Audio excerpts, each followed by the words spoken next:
bienvenue pour ce deuxième numéro du JT Brest Bank. Dans quelques jours, ce sont les assemblées générales de caisse locale du Crédit Agricole qui vont débuter. C'est l'occasion pour nous de consacrer une édition spéciale à cette actualité.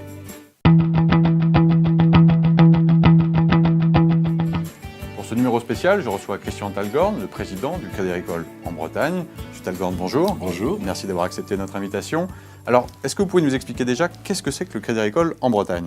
Alors, le Crédit Agricole en Bretagne, c'est une sorte de fédération qui a vocation à représenter les 4 caisses régionales au niveau de la Bretagne.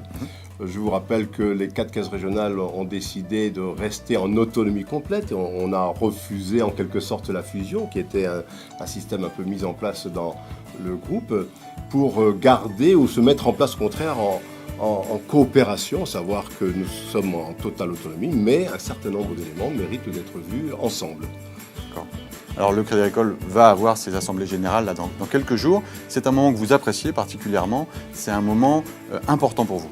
Oui, absolument. C'est, je dirais, l'expression même du statut coopératif, à savoir que les sociétaires vont s'exprimer sur la gestion de leur caisse locale, vont également être en dialogue, ainsi que les clients qui sont invités, avec les représentants de cette caisse locale, y compris les administrateurs, avec les représentants aussi de la caisse régionale. C'est donc un moment privilégié pour l'information, pour le dialogue, les échanges et, bien entendu, comme c'est très commun au Crédit Agricole, pour la convivialité.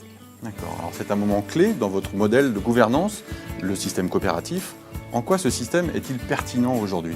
Alors il faut savoir d'abord que c'est un système qui a fortement résisté en soi donc à la crise et c'est un élément clé que tout le monde reconnaît d'ailleurs.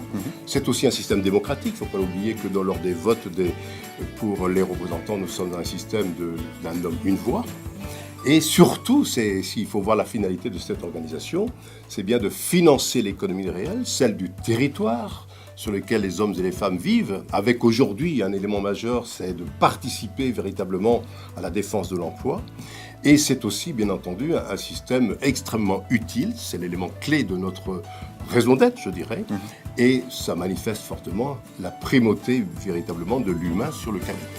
D'accord. Et justement, de manière aussi importante, une des valeurs de ce système, c'est la solidarité.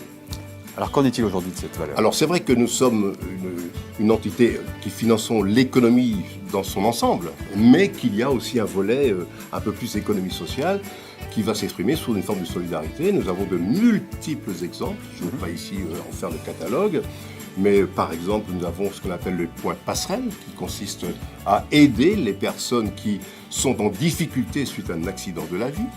Nous avons aussi les référents administrateurs qui sont des administrateurs qui, dans leurs compétences de métier, vont pouvoir aider des personnes qui s'installent ou qui ont un passage un peu à vide en leur donnant des conseils, bien sûr à la demande des personnes intéressées.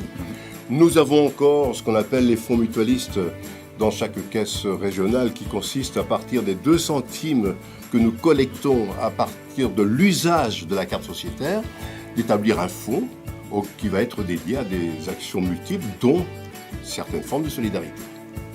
Bien. Je vous remercie beaucoup pour toutes ces explications. Je vous en prie. Je vous souhaite de bonnes assemblées. Merci. Donc j'invite bien sûr tout le monde à venir à participer à ces assemblées.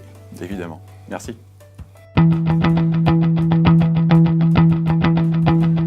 Vous pouvez retrouver toutes les informations concernant vos assemblées générales de caisse locale sur le site Brest Bank. Vous choisissez votre caisse locale. Vous découvrez alors le programme. Vous pouvez également vous inscrire et poser vos questions en ligne. Ce JT Brest Bank édition spéciale se termine. Je vous dis donc à bientôt pour de nouvelles informations.